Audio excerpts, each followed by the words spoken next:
Bienvenue. Aujourd'hui, on va se plonger dans les conclusions de notre article guide pour Noël 2025. Oui, notre petite boussole pour essayer de s'y retrouver dans ce qui est devenu une vraie jungle, le jeu de société. Une jungle, c'est le mot. Le marché est en pleine ébullition. Il faut s'imaginer, au Salon des Scènes, cette année, c'était plus de 1700 nouveautés. C'est vertigineux. Donc la mission de notre article, elle était claire, c'était d'aider à trouver la perle rare, celle qui ne finira pas sur un site de revente le 26 décembre, quoi. Exactement.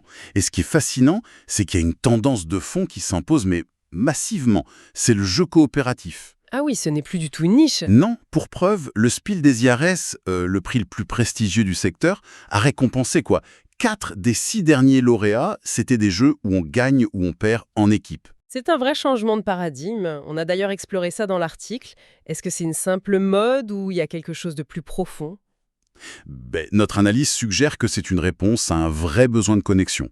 Dans un monde très individualiste, très numérique, le jeu coopératif, il offre cet espace où on doit s'écouter. On doit se faire confiance, construire un truc ensemble? Voilà. Et c'est ce fil rouge, la connexion, qui a guidé toute notre sélection. On a donc organisé le guide un peu comme un parcours. Commençons par la base. La connexion avec les plus jeunes. Notre choix, c'était Opération Noisette. Oui, l'As d'or enfant 2025. C'est un bijou, vraiment. Un jeu d'adresse coopératif, accessible dès 3 ans, et le matériel est magnifique, avec ce grand arbre en 3D. Alors ça, c'est une question qu'on a abordée, hein. Est-ce que ce n'est pas juste un gadget pour attirer l'œil? Non, pas du tout. Justement, ici, le matériel, c'est la mécanique. L'arbre est un peu instable, et chaque noisette qu'on retire avec la petite pince risque de tout faire tomber. Donc ça crée une vraie tension. Une tension palpable, oui. Ça enseigne la délicatesse, la communication non verbale au tout petit. C'est le cœur du jeu. Intéressant. Montons d'un cran alors. La connexion familiale, avec un jeu qui m'a vraiment intrigué dans notre sélection, Take Time. Ah, Take Time. On parle de coopération silencieuse. Comment ça marche ça, là? C'est toute la magie du jeu. Il y a 2 phases. D'abord, on discute, on planifie. Et puis la deuxième phase?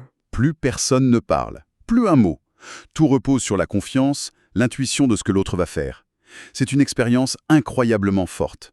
On gagne en étant à l'écoute, pas en étant le plus malin. Après le silence, passons au rire, à la connexion par la créativité avec Top 10 Aventure. On l'a qualifié de roi du jeu d'ambiance coopératif. Oui, parce que son moteur, c'est la coécriture d'une aventure complètement absurde. Ça force les joueurs à justifier des choix improbables. Ça doit révéler des choses sur les gens. Oh, mais carrément! La première fois que j'y ai joué, on a fini avec un pirate qui voulait devenir floriste sur la Lune. Aucun sens. Mais on en rit encore des mois après. Il fabrique des souvenirs. C'est bien de jouer ensemble, mais parfois on aime bien s'affronter. Et là, notre article a déniché une pépite qui réinvente le duel. Boop!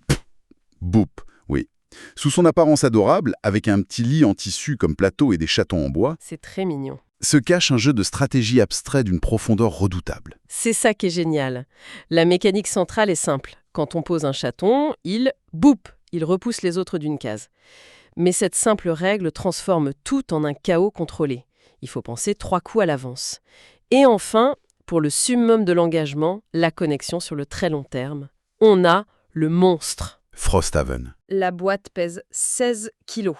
Ce n'est plus un jeu, c'est un engagement de vie, là. C'est un engagement, c'est sûr, mais le point, c'est un détail. Le cœur du jeu, au-delà de ses 138 scénarios, c'est la gestion du village entre les missions. Ah oui, ce n'est pas juste enchaîner les donjons. Non, les décisions prises au village ont un vrai impact sur la suite. On construit des bâtiments, on interagit, ça crée un lien émotionnel très fort avec le monde du jeu. C'est une aventure partagée sur des centaines d'heures. Alors, si on résume la philosophie de notre article, choisir un jeu, ce n'est pas juste choisir une boîte. Non, c'est choisir de créer des souvenirs, de partager les moments, de se déconnecter des écrans pour mieux se reconnecter entre nous. Chaque jeu est un outil pour renforcer un lien, en fait. C'est exactement ça. C'est peut-être la plus grande force du jeu de société en 2025. Ce qui nous amène à la conclusion de notre article, une petite pensée pour méditer. Ah oui, effectivement. Au final, en 2025, le plus dur n'est pas de trouver un bon jeu à offrir, c'est de réussir à ne pas le garder pour soi